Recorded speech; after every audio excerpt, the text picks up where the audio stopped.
ser curado.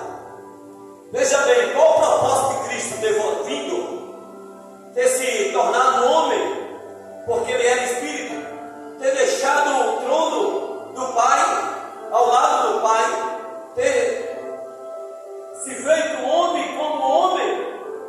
Ele passou por todo o tempo de sofrimento, para mostrar que eu e você também podemos vencer. A Bíblia diz: na vida tereis aflições, mas tende bom ânimo, porque eu venci, você também vencerá.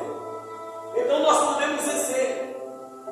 O que a palavra de Deus nesse texto quer nos mostrar é que nós não podemos viver de vitimismo, nem muito menos mediocridade, porque o nosso Deus é um Deus grande, é um Deus que fecha a sepultura, é um Deus que cura, é um Deus que liberta, é um Deus que abre porta. É esse Deus que nós falamos, que nós pregamos, que muitas vezes nós não vivemos. E Deus está falando ao nosso coração nessa noite, que nós temos que olhar para Deus como um Deus que pode todas as coisas. É um Deus que, quando Moisés, aleluia, tratou com ele, quando Moisés clamou, o mar vermelho se abriu e eles passaram a pés enxutos. É o mesmo Deus que Josué tratou com ele e clamou a ele, e ele manda ali, aleluia, uma nuvem, ele manda ali carne, e ali ele manda toda a condição para que aquele povo chegasse à terra que mandava leite e mel. É o mesmo Deus, é o mesmo Deus que está hoje presente em nossas vidas. É o Deus que deu 15 anos de vida a Ezequias. Quando Ezequias colocou seu rosto na parede e chorou abundantemente e clamou a Deus.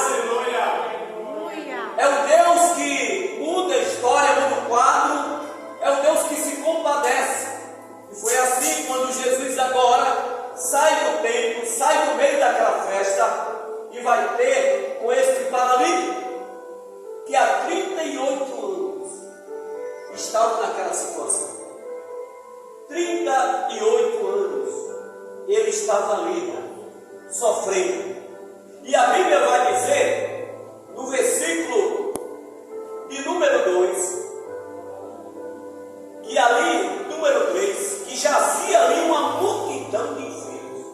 Não era 2, não era 3, não era 10, nem 100, era uma multidão. Agora imagine um lugar em que leprosos, em que paralíticos, cegos, uma multidão, talvez um em cima do outro ali, esperando que aquela água, porque diz que aquele tanque, quando o anjo tocava de vez em quando, quem entrasse primeiro curava. Não era Jesus, era um lugar que eles acreditavam, confiavam. Eu queria pedir permissão a você, para que a gente pudesse refletir em poucos minutos esse texto que é muito poderoso, porque agora Jesus se dispõe e vai até aquele lugar, e Jesus vai ter um diálogo com aquele paralítico. Jesus vai ter um diálogo com aquele paralítico. Aleluia! Nós não podemos de maneira nenhuma, porque podemos entender que quando Jesus chega diante daquele homem, no versículo de número 5, Jesus começa um diálogo. Jesus pergunta, uma pergunta óbvia, uma pergunta que talvez não fosse necessário ser feita, mas que é uma pergunta que nos ensina demais. Queres ser curado? Olha, se aquele homem está ali há 38 anos, esperando que as águas se movessem, e ele entrasse para ser curado daquela paralisia, Jesus olha para ele e diz: queres ser curado? Não é isso? Não é óbvio uma pergunta dessa? Se fosse nos dias atuais, até se eu fizesse essa pergunta para alguém que está enfermo, alguém ia dizer: mas que pergunta toda? Mas Jesus não faz pergunta toda. Jesus, ele faz determinadas perguntas e responde com uma pergunta, como ele fez muitas vezes para os doutores, para confundir, ou para tentar obter uma resposta lógica, uma resposta que ele já sabe.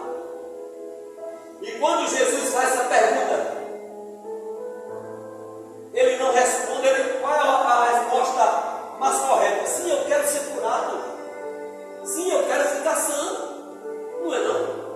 está enfermo, se você pergunta, quer ser curado?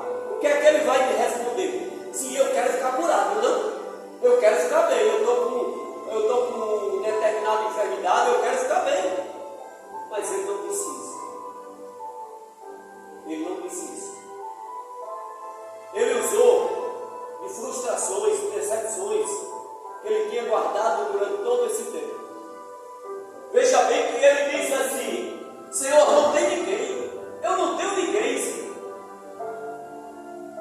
E quando as águas se mexem, ninguém vem me ajudar e me colocar aqui. Você está entendendo, irmãos?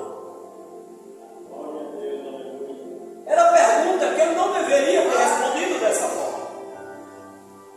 Por isso Jesus pergunta a ele: quer ser curado? Porque muitas vezes, irmãos, tem muita gente que não quer ser curado.